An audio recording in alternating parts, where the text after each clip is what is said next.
come all the way down to Kenya's Maasai country, to the foot of Mount Kilimanjaro. We're here to meet the people who figured a way out of Africa's medical catastrophe. We're looking forward to seeing something that works. Well, we're really something excited. that brings some hope. Yeah, we're excited to take you around and let you see what we're doing here. And what they're doing is amazing. In short, giving rural Africa 21st century health care. This is the brainchild of American philanthropist Anne Lurie, who is also a pediatric nurse.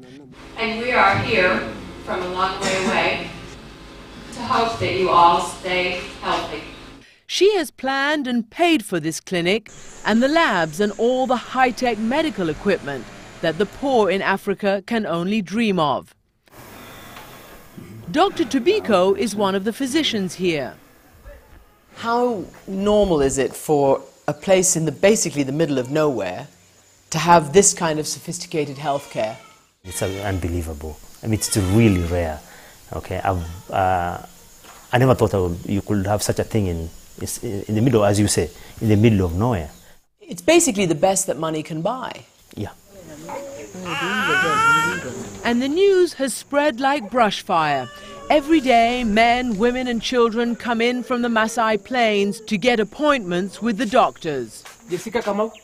Her last monitor showed that she has done very well on antiretrovirals. Not only are they diagnosed, treated and given follow-up care, everything is free. And the doctors see everything from this old woman's scorpion bite to this man who has HIV. His blood is scanned by the latest machines, just like it would be in the best hospitals in America. But what makes this program really special is the outreach. We don't just sit here and wait for patients. We go out there and get them, take the medications to their doorsteps, take even blood for investigations at their particular homes. At their huts? Yeah. Right, so what's new? What's new here? Is anything that needs my attention? After consulting with Dr. Tobiko, Agnes Lesikar collects the medicines and gets ready to take them out to her patients. Agnes is one of 16 community health workers who keep this project rolling. Every morning they pack up their medicines, check their bikes, suit up and prepare to hit the road. What is this incredible daily morning hive of activity? Well, this is really the bit that saves lives. Barry Coleman's mission in life is to make Africa's healthcare mobile. He runs an organization called Riders for Health, and he's teamed up with this clinic to provide the missing link, transport. The entire continent of Africa is more or less grounded when it comes to health outreach, which is a pretty big problem when you think of the effort that goes into sending drugs, sending healthcare expertise, and it all doesn't reach the people who need it. We rode along with Barry and Agnes as she made her way to her hut calls through sandy tracks and punishing terrain. First stop on these motorbike medical rounds is to check on 5-year-old Nanetia. She is HIV positive and she waits patiently with her grandmother in their primitive mud hut for Agnes to bring them the latest in life-saving drugs. So you're going to get the medicine out of this travelling store case? Agnes has also come to give this Maasai grandmother an important medical exam to see whether she's learned how to prepare Nanetia's medicine. Agnes, what are you doing? Why are you making a mark? I mark first the mark of which she has to make the solution, and then she put the capsule, and then after diluting she'll take 15 ml for the kid. Skeptics often scoff that people like Grandma Nasuru can't master the AIDS routine, but she's about to prove them wrong. Step 1. Fill a massive syringe with 20 milliliters of water. Step 2. Dilute the medicine and mix the solution.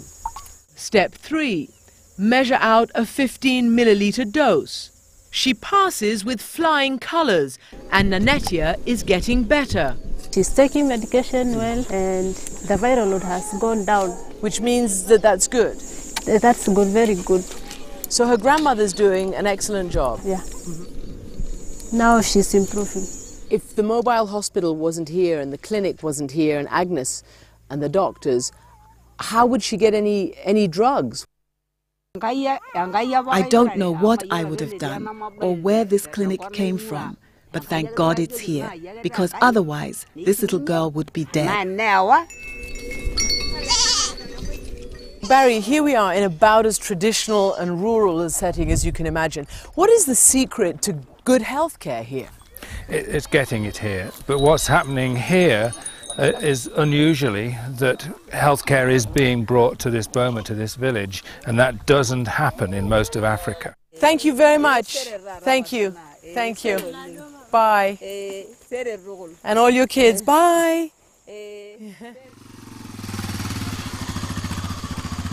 To see the difference it makes when drugs and medical care actually reach the people who need them, we made our next house call to 32-year-old Nkotekia. She's a mother who's HIV positive, but during her pregnancy, mobile health workers brought her complete ARV therapy, and that stopped the virus from passing to her newborn son. And to make sure little Kilelo never inherits the disease, he mustn't drink his mother's milk. That's why the clinic provides a regular supply of baby formula. Bringing healthcare to this far-flung hut has saved a child from AIDS and from becoming an orphan. Are you convinced now that you can beat AIDS? Yes, we can do it.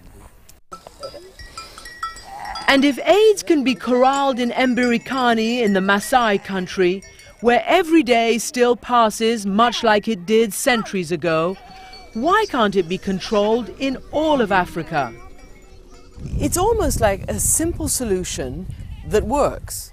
It's not massively complex. Most certainly not rocket science. But that's what they say about Africa. When nothing gets through, nothing works, people die, oh, it's Africa. It's absolute rubbish. Of course it's not Africa. It's that we don't do it right, except in isolated cases like this one, and we better start doing it right, because people are just dying for absolutely no reason at all. And can something like the Mbirikani project here, can that be replicated? Can we take this around the country, around Africa? Yes, absolutely. Yes, yes, yes. We've got the ARVs, we've got the public health knowledge, we've got the transport that works here, we've got highly trained public health workers. There's no need to be ambivalent about that at all. Of course we can. But for now, most of Africa can only dream of this kind of health care, including Mukhtar and his father, who is slowly slipping from his grasp.